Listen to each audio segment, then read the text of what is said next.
ভারতীয় বাংলা চলচ্চিত্র জগতের প্রবাদ প্রতিম এবং সবথেকে জনপ্রিয় অভিনেতা হলেন প্রসেনজিৎ চ্যাটার্জি। গত ২৫ বছর ধরে বাংলা ছবিকে যদি কেউ একা হাতে বাঁচিয়ে রাখেন তাহলে তিনি প্রসেনজিৎ চ্যাটার্জি। বাণিজ্যিক ঘরানা এবং ভিন্ন চিন্তাধর্মী উভয় দিকেই তিনি সমান পারদর্শী। বাংলার সকল চলচ্চিত্র প্রেমী মানুষ তাকে শ্রদ্ধা করে এবং পছন্দ করে। পরিচিত মহলে তিনি বুম্বাদা নামেই অধিক খ্যাত। ৩০ সেপ্টেম্বর ১৯৬২ সালে অভিনেতা বিশ্বজিতের এই সন্তান জন্মগ্রহণ করেন কলকাতার পশ্চিমবঙ্গে।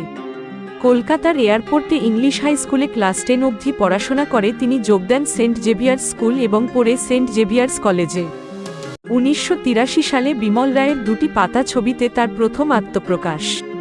তবে তার প্রথম বড় সাফল্য ১৯৮৭ সালে অমর সঙ্গী ছবির মাধ্যমে।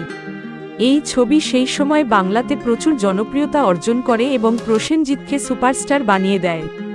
এই সিনেমার চিরদিনই তুমি যে আমার গানটি বাংলা গানের জগতের একটি ইতিহাস সৃষ্টি করে এবং এই গান এখনও সমান জনপ্রিয়। এর কিছু বছর পর ১৯৯০ সালে তরুণ মজুমদার আপন আমার আপন ছবিতে নেগেটিভ চরিত্রে অভিনয় করে সকলকে চমকে দেন। সুপারস্টার নায়কের ইমেজ থেকে বেরিয়ে বেশ ঝুঁকি নিয়েও যথেষ্ট সাফল্য লাভ করেন তিনি। সেই ছবিতে নায়কের ভূমিকায় অভিনয় করেন তাপস পাল। এরপর গত ২৭ বছর ধরে বহু ছবিতে অভিনয় করেছেন।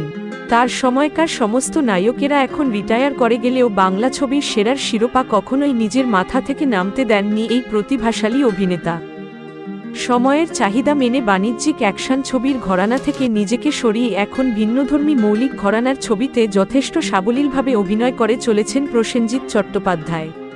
চোখের বালি, অটোগ্রাফ, মনের মানুষ, ২২শে শ্রাবণ, জাতিস্বর ইত্যাদি তার প্রকৃষ্ট উদাহরণ।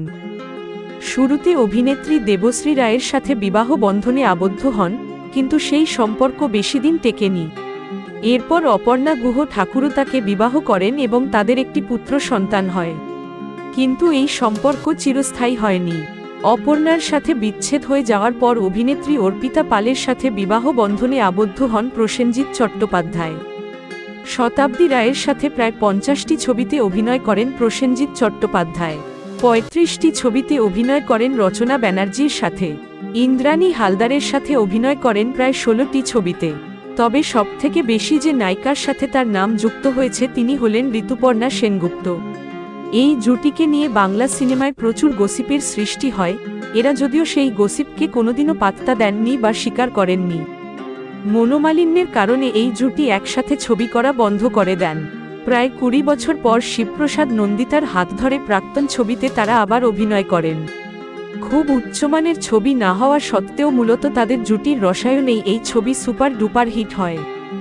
নিজের বিস্তৃত কেরিয়ারে তিনি বলিউড থেকে প্রচুর অফার পেয়েছেন এবং বেশ কিছু হিন্দি ছবিতে অভিনয় করেছেন, কিন্তু যে কোনো কারণেই হোক বলিউডের মাটিতে তিনি খুব বেশি প্রভাব বিস্তার করতে পারেননি।